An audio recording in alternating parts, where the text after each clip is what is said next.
Hi! Surprise! Nung birthday ko, 65th birthday ko, sinurprise mo ako. So, ako naman ngayon mag-surprise sa iyo. So, hindi mo akalain, ano, na hanggang dito nakakarating yung mga pabalita tungkol sa birthday mo, na sikretong-sikreto daw.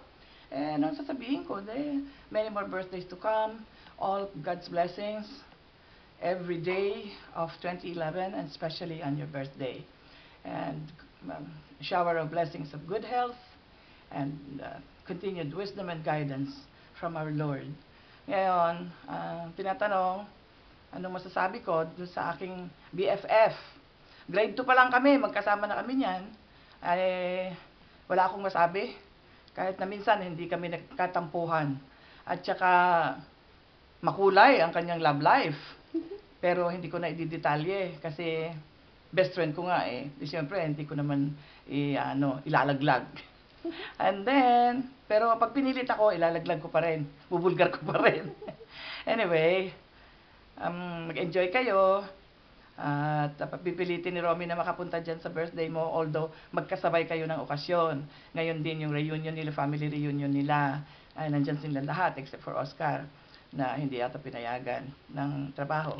But anyway, excited si Romy makapunta sa Pilipinas. 12 years na hindi nakauwi. So, ayan, magtsikahan na lang kayo. At happy birthday ulit. And kumusta na ang daddy? Kamusta lahat sila? Si Dane, si Mitch, si Gayan, si Lester, at saka si Jillian. Jillian, pag nagkita tayo, makukurot kita sa singit. Alam mo na kung bakit. Ninang naman ako, kaya malakas ang loob kong mangurot. Anyway, balik tayo kay Annie. Neng, yan ang tawagan namin mula noon, Neng. Neng ako, Neng din siya. Inseparable po. Ano na lang kami. Yung Inseparable 4, sabi ni Lay. Oo nga, nung mga bata kami, bago lang kaming nagdadalaga. Pero si Philip, matanda na talaga yun. Nung pa. I feel God. Kami, si Annie, si Danny, ako, at saka si Philip.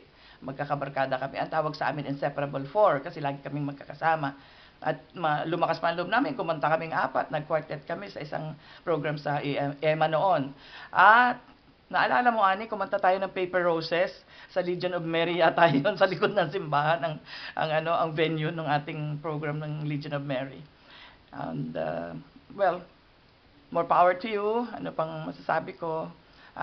Kailan ka pupunta dito? Sabi mo, gusto mo akong makita ng personal. This is the right time. 2013. Dahil, 2013. 2013 daw, sabi nila, ewan ko kung bakit. Sa wedding nyo. Wedding ko? Bakit? Ikakasal ba ako? And I will be married for 45 years by then.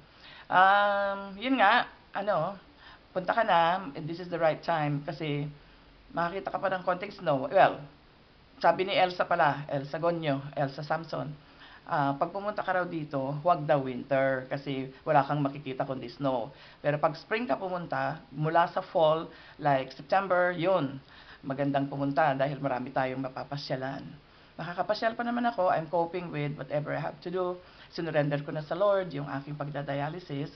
And I'm okay. I feel good. Araw-araw, nagpapasalamat ako sa Lord dun sa kanyang binigay sa aking strength.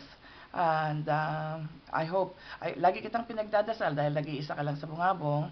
And marami ka ring mga dalahin.